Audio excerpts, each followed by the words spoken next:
Employable or not, you decide. My name's Steve Hurd. My name's Catherine. I've got a spinal deformity. My name is Dean. I'm totally blind. It limits my mobility, so I use a wheelchair. I was born totally blind. I had an operation to give me some eyesight when I was about 2.5, but most of that's going.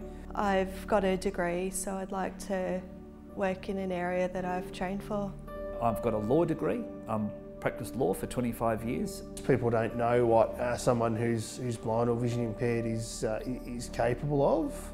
I don't think they always realise how able I am once I'm in my wheelchair to get around. People are getting very good at hiding discrimination. Sometimes they'll link my physical disability to my intellectual capabilities. Yes, you have to prove yourself, but also you have to be a bit of a civil engineer. You're constantly finding ways around logistical and technical problems. I've found that I've had to educate a lot of prospective employees about what I can do, what technology I use to be able to function in a job as well.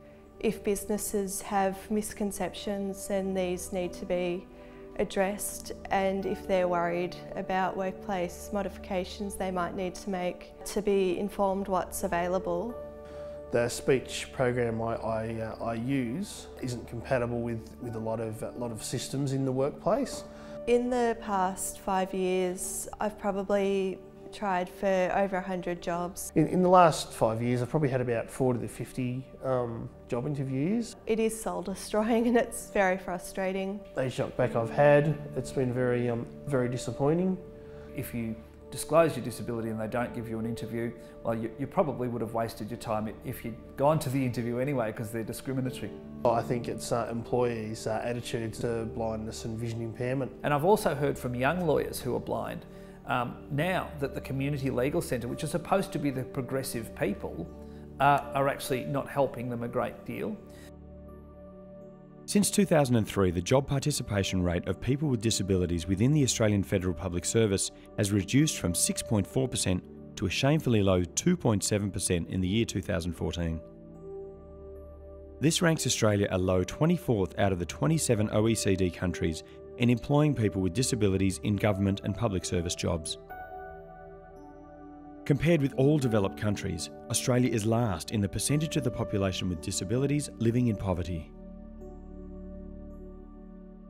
People with disabilities have been exploited, and particularly children and young people with disabilities. Their labour has been exploited by people who are getting a lot of money from doing it, and it makes me angry. It makes me infuriated for the future generations of people with disabilities, because I think we've got a lot to offer this world. We're great people, we've got really different perspectives, we've got insights into the world that other people don't have, and we're not being valued for it. In the way it is now, people move from job to job, but you'll find a lot of people with disabilities will certainly be loyal to a company. So I think that's an important point. To have a job would enable me to have more financial freedom, and it would boost my confidence because my skills are being recognised.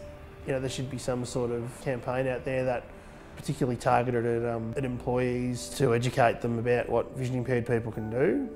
The ones that do know are people who've either had someone with a vision impairment or a disability, or who've worked with someone who's vision impaired. To increase employment for people with disabilities, I think government could take an integrated approach to finding out what job seekers need, finding out what employers need and what the barriers might be, and to address these that suit both job seekers and business.